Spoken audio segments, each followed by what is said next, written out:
আসসালামু আলাইকুম। আশা করি সবাই ভালো আছেন। আজকে আমি আপনাদের সাথে টাকি মাছ দিয়ে মূলা ভর্তার এই রেসিপিটা শেয়ার করব। আমি আজকে এই মূলা ভর্তাটা কাঁচা মূলা দিয়ে করেছি। তবে যারা এর স্মেলটা পছন্দ করেন না তারা একটু চুলায় ভাপিয়ে নিয়ে তারপর পানিটা নিংড়েও এটা তৈরি করে নিতে পারেন, সেটাও কিন্তু খেতে ভালো লাগে। এখানে আমি 300 গ্রাম টাকি মাছ নিয়েছি এবং ভালো করে কেটে ধুয়ে পরিষ্কার করে নেওয়ার পরে এটা এখন 1.5 টেবিল চামচ মরিচের গুঁড়া, 1 চা চামচ হলুদের গুঁড়া এবং পরিমাণ মতো লবণ মাখিয়ে রেখে 10 মিনিট রেখে দেওয়ার পরে আমি এটা তেল দিয়ে কড়া করে একেবারে ভেজে নিব। আর এখানে আমি আধা কেজি মূলা এভাবে বটির সাহায্যে কেটে নিয়েছি, কুচি একেবারে মিহি করে। আর এটা আপনারা চাইলে গ্রেটারেও করে নিতে পারেন, তবে বটি বা ছুরির সাহায্যে কেটে নিলে সেটা বেশি ভালো হয়। এখন মূলার আন্দাজে আমি লবণ দিয়ে ভালো করে এই মূলাটা মাখিয়ে আধা ঘন্টার জন্য রেখে দিব। এই ভর্তাটা আপনারা চাইলে টাকি মাছের পরিবর্তে রুই মাছ বা কাতল মাছ দিয়ে করে নিতে পারেন, তবে টাকি মাছের স্মেলটা একটু বেশি ভালো আসে আর সে কারণেই কিন্তু খেতেটা বেশি ভালো লাগে। এখন এই ভেজে রাখা মাছটা আমি যতটা সম্ভব কাটা পরিষ্কার করে নিয়ে একেবারে শিলপাটায় মিহি করে বেটে নিব।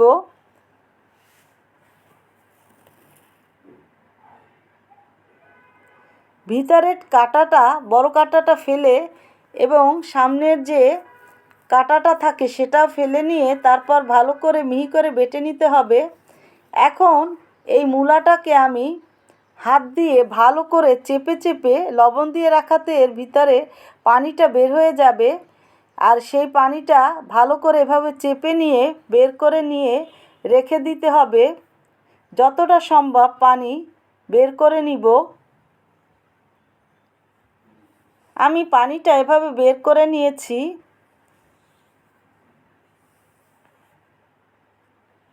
এখন এই মাছটাও বেটে নেওয়া হয়েছে আর এখানে আমি 1 টেবিল চামচ আদা কুচানো এভাবে একটু শিলপাটায় হালকা থেতো করে নিয়েছি।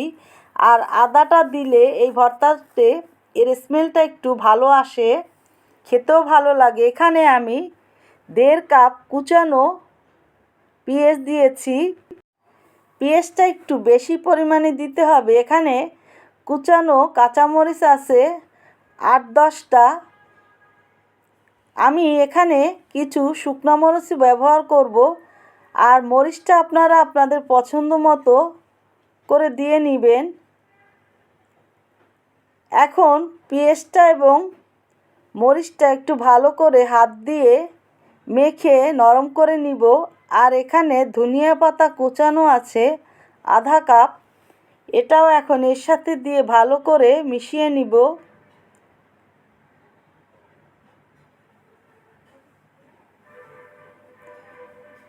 এই ভর্তাতে আমি যা যা দিয়েছি আপনারা এভাবে দিয়েই তৈরি করে খেয়ে দেখবেন, ইনশাল্লাহ আপনাদের কাছেও খেতে এটা বেশি ভালো লাগবে।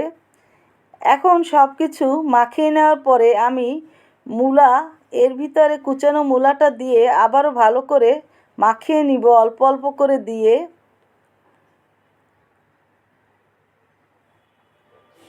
আর যেহেতু মাছেও লবণ দিয়ে ভেজে নিয়েছিলাম আর মূলার ভিতরে লবণ আছে, আর সে কারণে এখন আর আমার লবণের প্রয়োজন নেই। আমি সেই আন্দাজেই মূলার ভিতরে লবণ দিয়েছিলাম।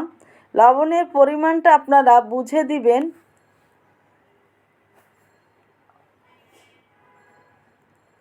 এখন সব কিছু মাখিয়ে নেওয়ার পরে আমি শেষে এর ভিতরে 1 টেবিল চামচ টেলে নেওয়া হালকা এবং এভাবে আমি গুঁড়ো করে নিয়েছি, এটা এর ভিতরে দিয়ে মাখিয়ে নিব। আর এর ভিতরে একটু সরিষার তেলও দিয়ে পরিবেশন করা যায়, তবে আমি কিন্তু দিব না, আমার কাছে এভাবেই খেতে বেশি ভালো লাগে।